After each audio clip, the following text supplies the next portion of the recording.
Awesome. Hi, everybody. I'm a recovering sick person today. I had COVID last day or so, but we're going to bring lots of energy to this event, and I'm looking forward to chatting with you all as well. I've been in Silicon Valley for almost 20 years now. My first job was in 2005 at Microsoft, and since then seen a lot of development in Silicon Valley. And the last few gigs that I did was I was at Coinbase most recently, where I ran the retail products business. So that's the core of what you might have interacted with when you go to Coinbase, buy Bitcoin, Ethereum, whatever that might be. And I was at Airbnb as well, where I was a general manager and head of product for Airbnb Plus, and helped the company grow from about 40 odd product managers to over 200 product managers during the course of its hypergrowth, all the way up to IPO. And then before that, about almost like 10, 11 years ago, I was at Instagram. I joined Instagram amongst the first 100 employees. It was early enough that Instagram made $0 in revenue back then. Today it makes $50 billion in revenue. So juggernaut, but back in the day, it was a much smaller team. So I had fun building things like Instagram shopping, Instagram creator tools, and a bunch of other things as well. So that's me. I'll pass it over to Tom. Hey everyone, I'm Tom Willer. I'm currently the Chief Operating Officer here at Reforge, so very excited to be talking to you all. Prior to this, I was Chief Product Officer at Opendoor. I joined Opendoor pre-IPO. About a year later, we went IPO. And what I took out of that experience was it's really hard to grow a business that has both offline and online presence. You have to have a lot of discipline in how you run the business. We spoke about our margins and basis points, which is not always a thing that like high margin software companies do. So I learned a lot there. I was also Chief Product Officer at Coursera. I joined when we were less than 50 people and less than $1 million in revenue, and helped us scale along with one of the participants here, Clara Ng, who just messaged me. So she's a Coursera alum. I told her I was going to call on her, and I'm sure she's not wanting that at all. So I had to do that. But I was employee 50. We scaled to 100 million in revenue during my tenure. We moved the business from MOOCs, which were available all over the world, to degree programs, selling into enterprise. So really expanded that business and did a lot there. It was pretty amazing time to have been there. And then prior to that, I was VP of product at Netflix. When I joined Netflix, we were shipping those little circular things called a DVD around in the mail. Anyone get a DVD from Netflix in the mail? Raise your hand. That was the first part of what I was doing, and then we transitioned into streaming and moved from a US-based business to an international business during that tenure. So feel very lucky to have been a part of 3 companies that have gone through some massive changes and massive scale, and hopefully we'll be able to share some of that insight with you. Awesome. So we'll lead this session, and I think what we're going to do is try to talk about these things for the first 25 minutes or so, and then we'll have 30 minutes maybe, and then we'll have questions at the end.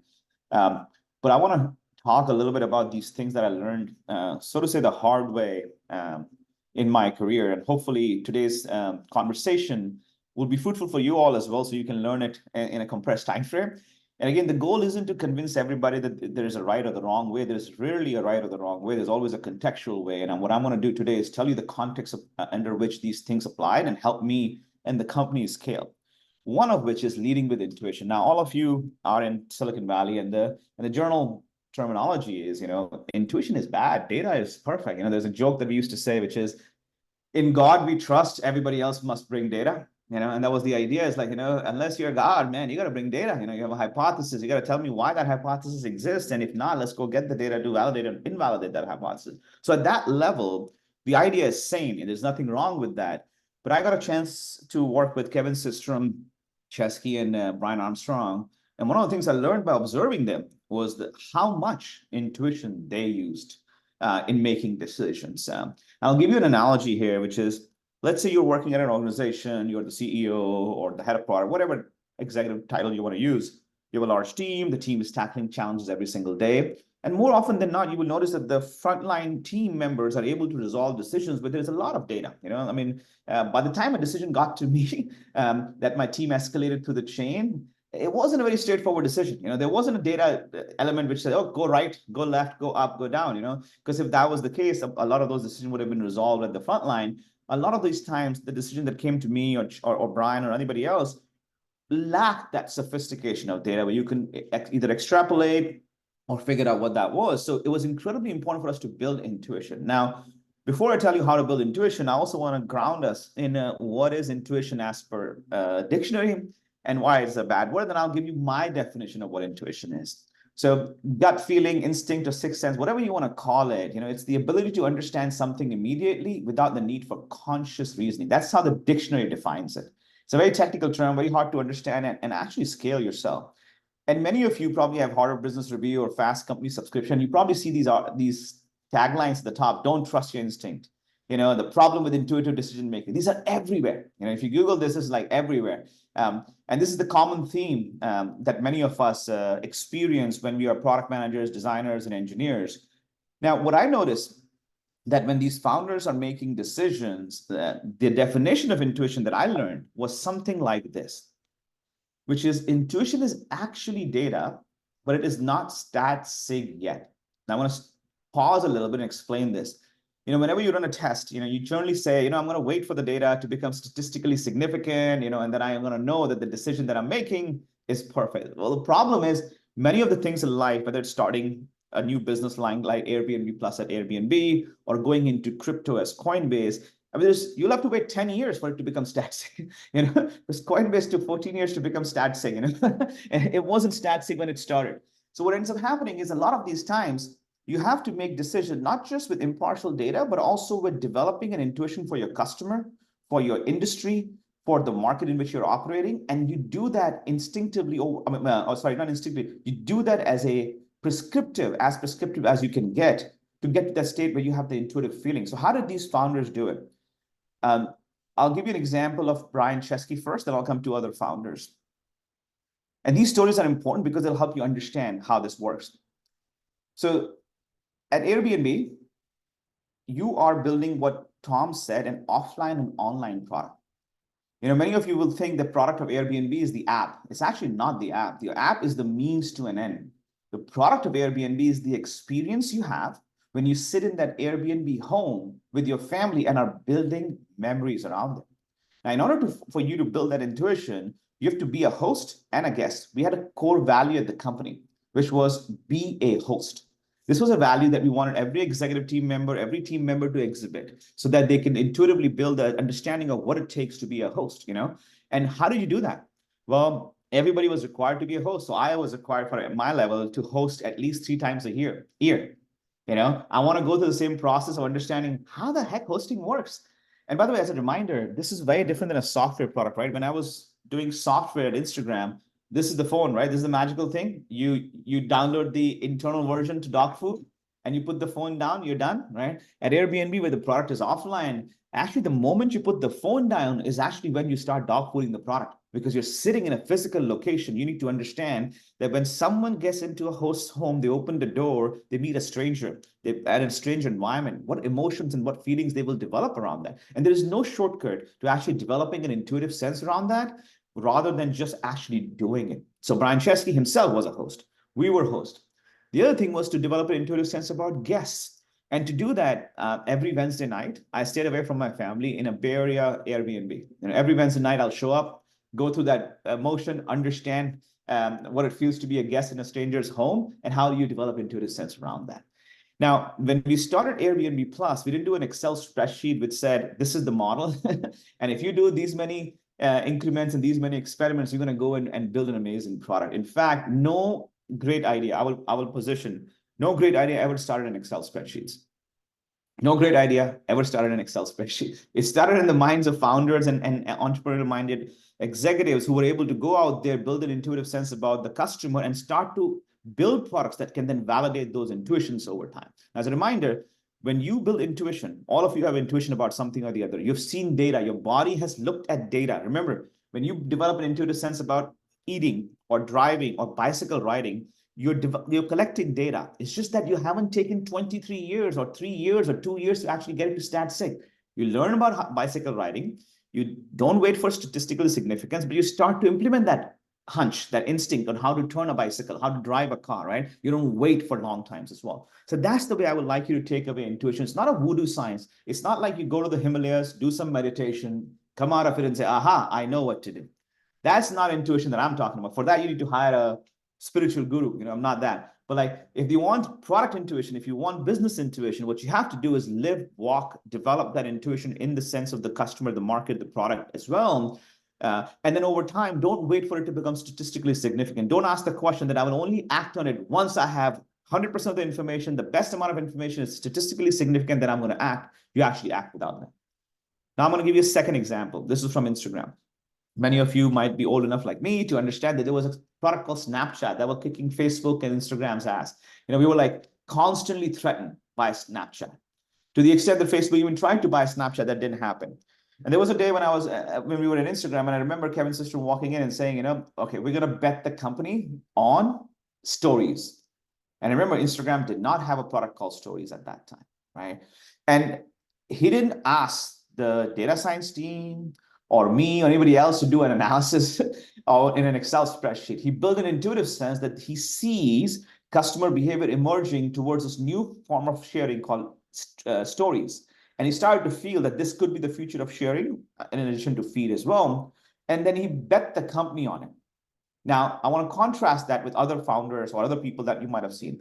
In other companies, and even on the Facebook side, when the stories was discussed, there was a lot of analysis to say, if we add stories, how will the consumer behavior decrease or change? How will the ad revenue go down? And those things were not part of the discussion when we bet the company on this kind of a thing, because it was intuitively driven. And then our job was to take that intuition, validate it, and then go scale that product, rather than saying, look, there's a counter metric called do not lose more than $1 billion in revenue while you're doing that, because then you're going to locally optimize for that product. Now, these are examples of product where strategy and intuitive sense is incredibly important and something that I've seen founders use, but operators don't use.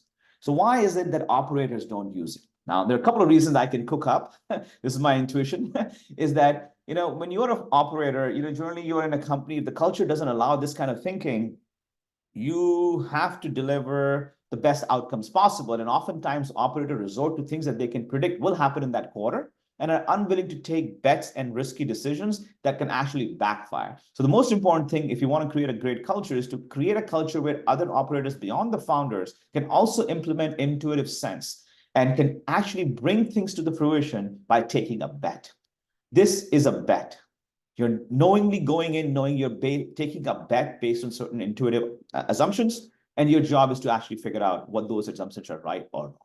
So this, to me, was the biggest learning. As an engineer, I was trained to be thinking about data all the time, but having worked with all these founders, I realized that the intuitive decision-making framework that they have is probably the biggest reason why Airbnb, Instagram, and Coinbase got to where they are. So I'll pause here. Tom, any thoughts you want to add? Yeah, I love this. I love this principle of intuition as data. Netflix is sort of famously known for being very, very data-driven. We would A/B test everything that we did. And we were able to do that because we had millions of users coming to us at all times. But even with that, we did not A/B test our way from DVD to streaming. Right. That was a bet. That was a bet we had to make. And even with that, we knew and we thought about the things that we did as bets. We even had a board where we put bets up, and people like, if I had a bet that I was making, other people would put their probability of that thing happening or not happening on the board. And I think that reinforced the idea that you can use data to help inform whether or not you got it right. But data is really tricky to use exclusively as the thing that gives you the conviction and the next idea that you're going after. And all of these things are bets with a probability. And our goal through using data, talking to our customers, dog fooding our product, talking to our colleagues about it, is to try to increase the probability, or another way of saying this is get higher conviction in the things that we're doing so that we launch it into the world. Once it's in the world, we're going to obviously want to measure it. And sometimes you're going to measure that through an A/B test. Sometimes you're going to measure that through usage. Sometimes that's going to take 3 months. Sometimes it's going to take 3 years for that bet to play out. And the data is still important, but how you get to the kernel of the idea is you have to triangulate on a whole bunch of these things, and it is an intuition, it is drawing your conviction. And the reason I find this very hard for myself, I'll speak for myself, it's because it's scary. There is an unknown. You're jumping out there and saying, I want to try this thing, and I don't know if it's going to work. And sometimes you're wrong. And when you're wrong, well, it kind of hurts because you went out there and said, I think this is going to work. I have high conviction in it, and then you know it's not going to work. So I think the culture you build around this is really important, of a culture of experimentation where you're able to try things and learn. And you're really trying to build that conviction over time. But I totally agree with what Sanchin's saying here. Yeah, I think the culture is the most important thing. I think there's a very good saying, which is, I think Bezos said it, and then it was implemented in many different companies, is that, you have to create a culture where failure of these bets is tolerated, right? You try it for 3 years, it doesn't work out, it's okay. The goal isn't to have perfect bets. The goal is that when those bets don't work out, you can still recover, still iterate, and go on to build great things. The agility is what you're trying to optimize for them. So that's the first thing I learned, and like Tom said, it's very important that you, as you grow in your career as well, try to build that culture, try to build that intuitive sense for yourself as well. Now, founders are your superpower. Now, how many of you would say, or you might know a friend who comes to you and says, man, I work at this startup, the founder is always involved, and they're in my business, they're always micromanaging, they're always involved in detail around there. And I think what I found in my life was that that's true. But all of these 3 founders that I work with were just like that, They cared enough to be involved in the details. They cared enough to understand what the team was working on, what the customer needs were. And I always encourage people to understand that the founder is one of your superpowers. Now, how do I describe one of these superpowers? Number one, let's discuss this fact, but you will notice that the culture of the company that you join is primarily emanating from the founders. That's the first set of culture that they have created. That's the scaffolding upon which you and the thousands of other employees who will join will actually stand on and influence and grow in the future. But the basic scaffolding is coming from the founders, right? That they have built a culture that is really, really powerful and works for that company, right? The second thing I'll tell you is the worst thing you can do if you join one of these companies is, let's say you come from Google to Instagram, and you say, oh, this is how we did at Google, so we're going to do that at Instagram. I will warn you not to do that, because that doesn't work in many times. I've seen many executive failures where they try to build a culture from another place into a new place, and they end up failing in that process of doing that. Whenever I've joined any of these companies and led through the changes, it was very important for me to understand what is so unique about the culture here. What is so unique about the founder here? What is unique about ways of working here that I think are working, and we need to preserve them? And of course, there'll be things that are not working, you need to discard them as well. But just have to understand that, like, these 3 companies are completely different from each other. Kevin Systrom is a symbolic systems major. Chesky is a designer, and Armstrong is an engineer. Can you imagine how different these cultures would be? These individuals will be. They're extremely different. And I can joke about this because these are my friends. I can tell you, like, Armstrong cannot tell a difference between one pixel and the other. Chesky cannot tell the difference between one quality of code versus the other. But that's not limiting them.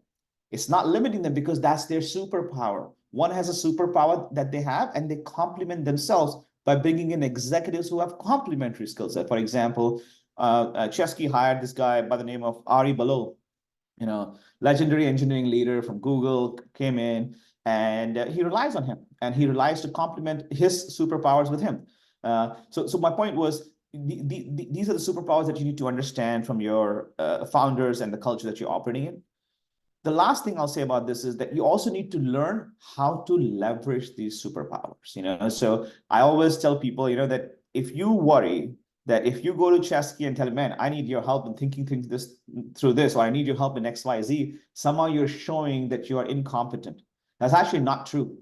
Escalation is a good thing in these cultures, and actually it's a very rewarded skill set where you actually can leverage the founder, of course, in the right way. You can't just go to them and say, look, I haven't even thought about anything, I'm just coming to you to chit chat. That's bad, right? Like, you have to do your homework as well. But the point that I'm trying to make is that if you're a leader at these companies, please make sure you understand how to leverage the founder's superpowers to the benefit of you. Instead of saying, oh, I don't like it because they're too much in the business, try to understand where you want to leverage them, which decisions you want to take to them, how do you want to leverage the superpower and insights and the gut and intuition into the area that you're working in, and make the effort that you're doing higher probability of success.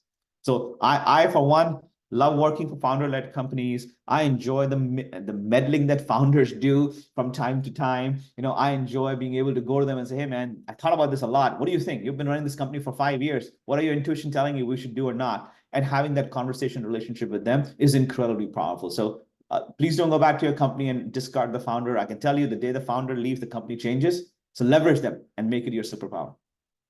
Tom, anything you want to add? Yeah. One, I would say you've had the good fortune of working with three amazing founders. And I think the general principle is right, but maybe not every founder is as amazing as these three. And there's maybe some that are more amazing, but these are pretty amazing founders. I think the thing that makes founders different is that they're not in this for their quote career.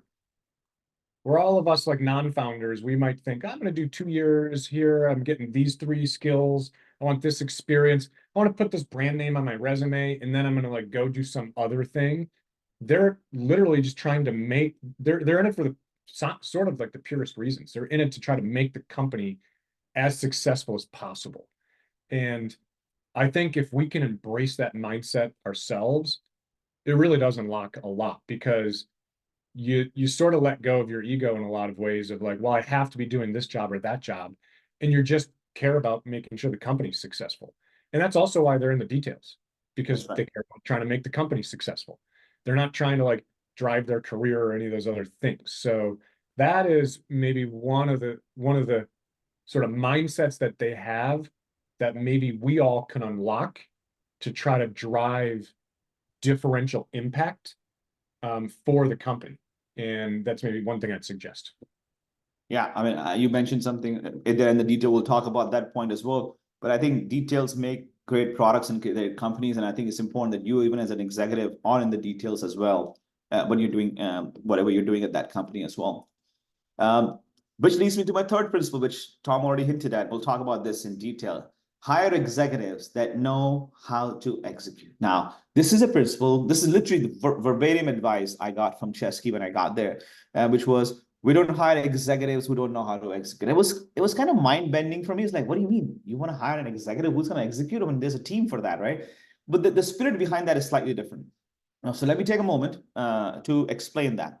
And I'll leave this video for you to watch on your own, but I'll leave it over here while I explain the concept. So what typically happens is when you rise through your ranks, when let's say you become a CPO or a VP of product, whatever that is, typically you tend to manage larger teams, and you end up sometimes, again, not always, sometimes detaching yourself from the ground realities. You sit in what I call either a delegated world or an abstracted world. What do I mean by an abstracted world? Well, you read user research summaries. You're not going to do user research, right?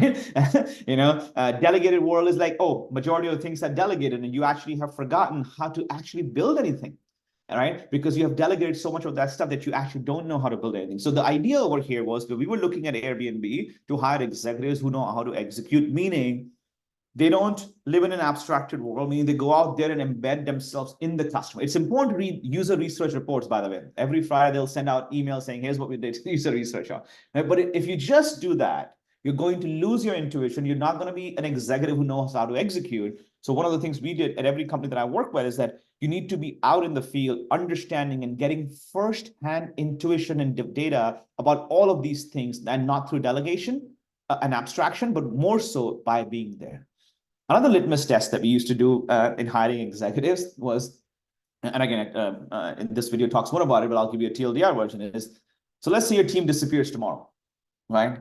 And I asked Chris, hey, Chris, you're the VP of product at my company. What are you going to do next? And he comes back and says, look, here's the plan. The first 3 months, I'm going to hire the recruiter who's going to then go and hire the team. And once the team is assembled, I'm going to come back to you and tell you what we're doing. Now, that's might work in bigger companies. It's just not going to work at startups, right? So the idea is that while you're doing all that stuff, you're also able to roll up your sleeves and actually know the taste, the art, the craft, and the mechanisms to actually build something. In this case, it might just be writing a strategy doc that you might not have written for a while, right? In another case, it might just be working with the 3 engineers that are left, hypothetically, to actually ship the product yourself. but you're not so far removed that you've forgotten what it tastes, smells, feels, acts when you are on the ground. And that's an advice that we used to give every executive that we hired at Airbnb, And again, without naming other companies, and you can probably guess, there are companies where if you hire the VP from that company, they actually are so much living in the abstracted world that all they can do is tell you the process. And there is an obsession in Silicon Valley, which is I interview a lot of executives, and one of the things I try to look for is like, is this person going to tell me a process on how to do something or actually knows how to do something? There's a difference, right? The myth is that if you got the process right, somehow the output of that process will be magical, right? Process is just one element of creating something magical. There is taste, there is aesthetics, there is a feeling of what is needed, there's data, etc., to make that happen as well. So we will look for executives who, of course, can tell you, okay, fine, this is the process I'll create, but let me actually know how to create an instance of that process and run it end to end myself. Right. And I want to see that you are that hands-on to be able to do that. Again, the advice applies to high growth startups. And again, I'm talking about Series A all the way up to IPOs. Like, very rarely you're going to find yourself just being in that ivory tower because you're going to end up missing the opportunities. And if you're delegating too much to the team and for that opportunity to come through, it might be a hit or a miss. So I advise people who are rising through the ranks and becoming a VP, CPO at these companies to actually continue to be hands-on, continue to develop that smell, taste, desire to know what's going on, and not just rely everything on the process. And that's how we hired. Everybody at Airbnb, everybody at Coinbase was hired based on that. Tom, thoughts? Yeah, I mean, I think this is very parallel to the last principle where the founders are in the detail. So as an executive, you also need to be in the detail. And I remember at Netflix, Reed, who is the founder and CEO, extremely in the details. I would be sitting in meetings where we'd be reviewing things, and he would have very strong opinions and points about what, in my opinion, was like obscure accounting practices or a legal matter that like no one else was thinking about. He literally changed a law around how things can be shared, movies and TV shows can be shared. He was the one who drove that. I mean, obviously he didn't go and like actually do the Yeah. lawyer things, lawyers did, but like he drove that. And that level of detail and attention is kind of extraordinary, and it makes him like an amazing founder and leader and executive. But it's the same thing I think executives need to do. You can't just say, oh, I'm going to sit back and my team's going to do all the details. That's right. And it's weird dichotomy of, if you're in the details, does that mean you micromanage? No. But if you're not micromanaging, does that mean you shouldn't be in the details? No. No. How are you going to be a useful input to your team if you don't know the details? So I look at my job as an executive as like, I need to know the details so that I can be a useful input to my team. If I'm overruling their decisions all the time, I need a different team. But it doesn't mean sometimes I'm going to want to say, no, I don't think we should do that. But if it's all the time, there's a problem. But I can't do that unless I actually understand the details. So it very, very much matters. And the last thing I'll say on this is, you think as an executive, like you go all the way up to like, I don't know, chairman of the board or CEO, and you don't do any IC work anymore. Yeah. Everyone does IC work. The work just changes. That's right. So you might, as a CEO, be making 3 or 4 big decisions a year, but the work that goes into making those decisions is detailed, to understand what's going on and how to shepherd and grow the company. So your IC work never goes away, and you shouldn't think of it as going away. It's just the nature of it changes. That's right. I mean, I'll always take a wager on this. In the next 10 years, people, I mean, it's already happening, but even in the next 5, 6 years, it's going to get even more pronounced that nobody would want to be led by an executive who doesn't know how to execute. That's my wager. It's that you don't want to follow a leader who doesn't know how to add value to you. All they can tell you is, okay, here's the process to follow, man. Then you figure out the thing on your own, right? I think we're living in a very different world. And I think that's my wager for the future. And at the same time, I don't want to work for a leader who's going to micromanage every detail that I'm doing. So I'm very comfortable with having a leader who's in the details that is like debating me, but for the most part, will empower me as the decision maker and hold me accountable. Exactly. Did it not work? Okay, Right. good, it worked. Great for you. Bad, it didn't work. Like, what are we learning? How are we changing? How are we How we adapting? changing things, right? Exactly. And I think the legal example is perfect. Airbnb was banned, is pretty much banned in every country. Even in New York City, Airbnb is banned. And to drive those outcomes, Brian didn't hire a SVP of legal and say, go to figure that out. He got into the details with that person, and said, okay, let's see what's the problem. Let's see how I can help you. Let's see how I can build an intuitive sense about what to do. And he leveraged that power together to get it done, while the SVP of legal was empowered to actually make the action happen and make sure that the outcome is accomplished based on those discussions as well. It almost seems absurd that You've someone, heard me say this many times. Sorry. it almost seems absurd that someone like Brian could like go change it, or Reed could change Yeah. laws. There's something about the insatiable curiosity and almost the five whys of like, well, why is it that way? Why is it that way? Does it need to be that way? That maybe when you're in the discipline itself, you're a bit of a boiled frog. That's You're right. just to it, and you need someone from the outside to come in and be like, why? That's exactly right. I guess it doesn't have to be that way. Yeah. And the same thing with Coinbase, by the way. For every decision you can imagine, you can go to jail. And my litmus test was, hey, if I make this decision, am I going to jail? As long as that's not happening, I'm good. I'm going to launch this, But the point was, I cannot get to that aspect of crypto unless I go detail and understand that from the team rather than just delegate it to them. So in the spirit of moving quickly, because I think we are also running in time, and I want to give a chance for questions as well. Your culture. Everybody talks about it. I'm going to just say a couple of things. Be intentional, be proud, and communicate often. Now, I'm going to give you two examples over here. What you see on the left-hand side is called the Airbnb Way. These are the product principles of Airbnb. And we were very explicit about it with every individual who joined Airbnb. I would spend a full day onboarding them to the Airbnb way of building products. Very different from Google and other ways of building products. Give me an example. Look at number 3. Metrics follow strategy, not the other way around. You don't create a metric and then ask the question, what's the strategy to achieve that metric? You create a strategy and ask the question, how do I know that the strategy is working? Hence, I'm going to invent the metric. Very different from other companies as well. Embrace things that don't scale. All have worked at companies where the punchline at the walls is do things on day one at planet scale. Many companies have that. Airbnb had a very different mindset. Again, nothing is right or wrong. It's the context in which it's operating, right? Our mindset was embrace things that don't scale at first. Why? We will entertain ideas that don't scale at first, and then we'll figure out how to scale them. Give you an example. One of the tasks that I had was to build an Airbnb lounge. What is it? It's a lounge where if your flight lands at 6 a.m. and your check-in is not until 3 p.m., what do? You go to an Airbnb lounge, check in their luggage, chill over there, have some coffee, etc. Now, we didn't know how to scale that shit. I could have gone and said, look, nobody has scaled lounges around the world, so we're not going to do it, right? Instead, what we did was we said, look, we're going to pick one spot, LA.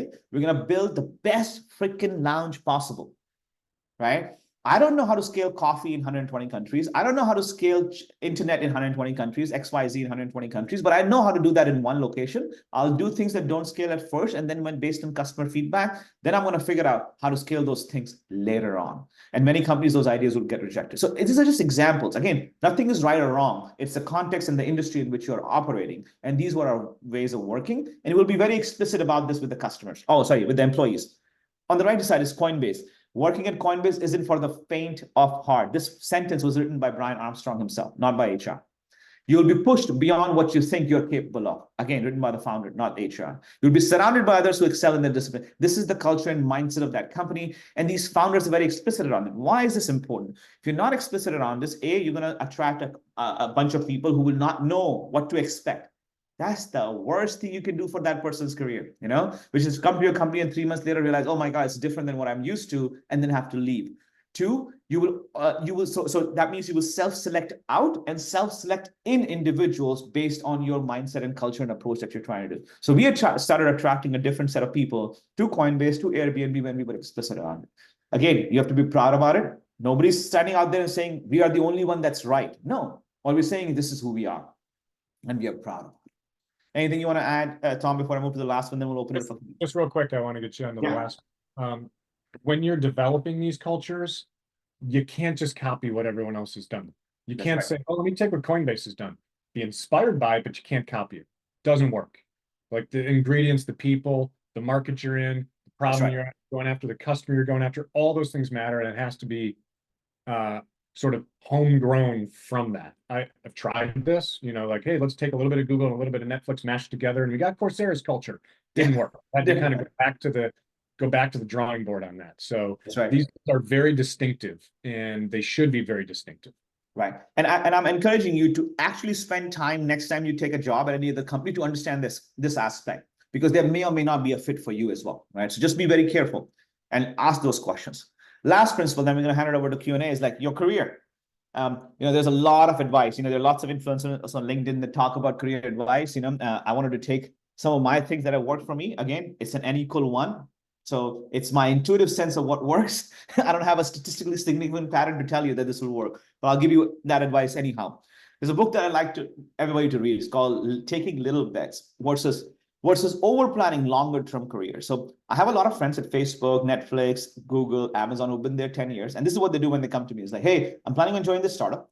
Here's an Excel spreadsheet where I have 2 rows. Row 1, if I stay at Facebook and Google, this is the money I'll make. This is the title I'll get. Row 2, if I go to the startup and there's a probability of its stock tripling, 4xing, this is the money I'll make. This is the title I'll have. What should I do? And they get paralyzed because the row 2 is unpredictable. That is just the wrong way of making decisions in an unpredictable world that we live in, especially the startup world. So what this approach is to take little bets. You take little bets, you join something, you do something. And if those things don't work out, I encourage you to build the resiliency and the ability to bounce back from it rather than just be destroyed by it, for example. So the idea here, and this book teaches, and you should buy this book to read it, is to actually take little bets around your career, around your financial well-being, whatever that is, and then iterate and experiment and come back versus be stuck in analysis paralysis of a long-term career planning that people have. I can tell you, I didn't know 5 years ago that I'll be doing this 5 years later. Nobody can. And if anybody's telling you they knew that, they're just lying to you. This doesn't happen that way. The last few things I'll add over here is increase your luck surface area. I was born and raised in India in a town that had 80,000 people. In a country that has 1.4 billion people, that's a very tiny town. And if someone would have asked me, what I'm today, there's no way to draw a line over there, The only thing that I did was to keep increasing my luck surface area. I came to Silicon Valley. I put myself amongst the founders. I put myself in that luck surface area called Silicon Valley that allowed me to do that. I don't know what it is for you. You might be in biotech, so you have to move to Boston. I don't know. Whatever that is, make sure that every morning you're waking up, increase your luck surface area. Stand in the middle of chaos and let opportunities hit you. That's the advice I'll give you. Instead of seeking opportunities, stand in the middle of chaos, let opportunities hit you, pick the one that you like, take little bets to experiment with it and see what works out, what does not work out. The last advice I'll give you is a lot of people come to me and in early career and middle career and say, hey, man, I wish I knew how Amazon does strategy. If I can have a template from Amazon Memo, it'll be amazing. I'm here to tell you, those things don't matter after a while, and you can probably get to your director level or mid-career level using hard skills, but what's going to get you to the top of the game and some of the best companies that you want to work with the best founders you want to work with is not those skills. Those are people skills. Those are skills of EQ and that I can talk about in the Q&A session. But I just want to, change your obsession from bookmarking templates, ideas, and other things from other places, because that is not the whole picture. That's only part of the picture. There's other things that you need to learn to be good with people, to lead people, to act as a leader of the team. And those things are hard-earned, not through just book reading, but also experimenting as well. So I want to pause there. Tom, anything you want to add on this, and then we'll open up for Q&A. Let's get to a few questions. All right, cool. Awesome. So the most upvoted question that we have is from Jason Nath. Jason, if you're still here and would want to come off mute to ask your question and give a little bit more context, that'd be amazing. Otherwise, I can just read it out.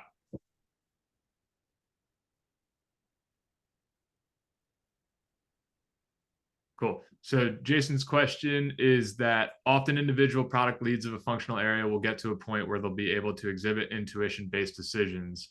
However, the broader cross-functional areas still may want things to go through a traditional multivariate test process. How would you suggest protecting against this?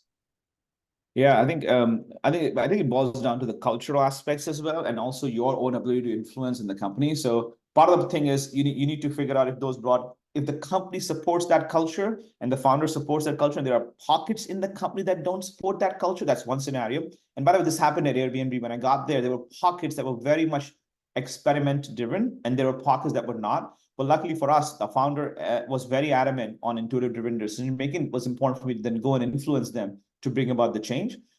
Two, I think there's no harm in actually having these kinds of detailed conversation with those individuals as well. So my advice would be, don't just take it as it is. actually go and start educating that other cross-functional areas on the similar aspect that we discussed today.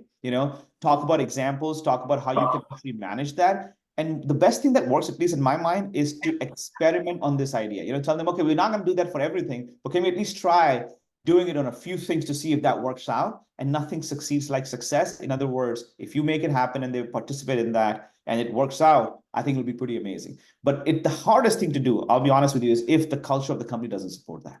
You're probably up against a pretty big battle. And in that case, I will recommend going all the way up to the founder and having those conversations as well.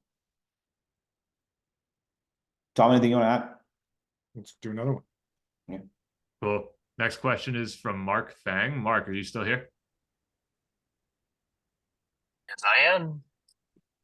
Hey, Would you, Sanjay. Hey, Tom. Really. Thanks. Yeah, absolutely. I think the question itself is pretty self-explanatory, but I work in a consulting environment. A lot of my clients use, work on B2B products, right? So essentially, I really like your points about, building product intuition by using and experiencing the experience. But how would you suggest us doing that in a B2B environment? And I personally don't have a lot of the issues or problems or challenges my clients or clients are facing, right? So we'd love for both Tom and Sanjay, you guys to explain or expand on that a little bit. Yeah, I think you're absolutely right. There are slightly higher degrees of challenges in a B2B environment where you're probably not the customer, but I think the basic aspects should still apply, in my opinion. Again, let me share with you and see if they work for you. Number one is you gotta walk in the shoe of the customer, right? So, for example, some of the best companies that I know, even in B2B world, actually, when I was at Coinbase, there was a startup that was doing compliance, and those engineers and PMs and founder came and sat with me and shadowed me for a day and see how the world of compliance is in there. They were starting to build intuition for crypto. They were good in fintech. They were trying to build intuition for crypto. And I think some of these things will help there as well, which is following the customer, actually immersing yourself. And you'll be surprised how many customers will help you be part of those conversations because they all have a problem and maybe you can solve their problem, right? So I think you can actually do that a lot. Two, I think you're in B2B environment, a lot of sales team members are your proxy today, right? So I would also recommend that you work with them very closely, attend sales calls as well. I've seen cultures, by the way, Mark, where sales team don't want product and engineers on calls. That's a bad culture. You don't want to do that. You got to fix that. And you should be able to be on those calls, understand from a fresh perspective to do that.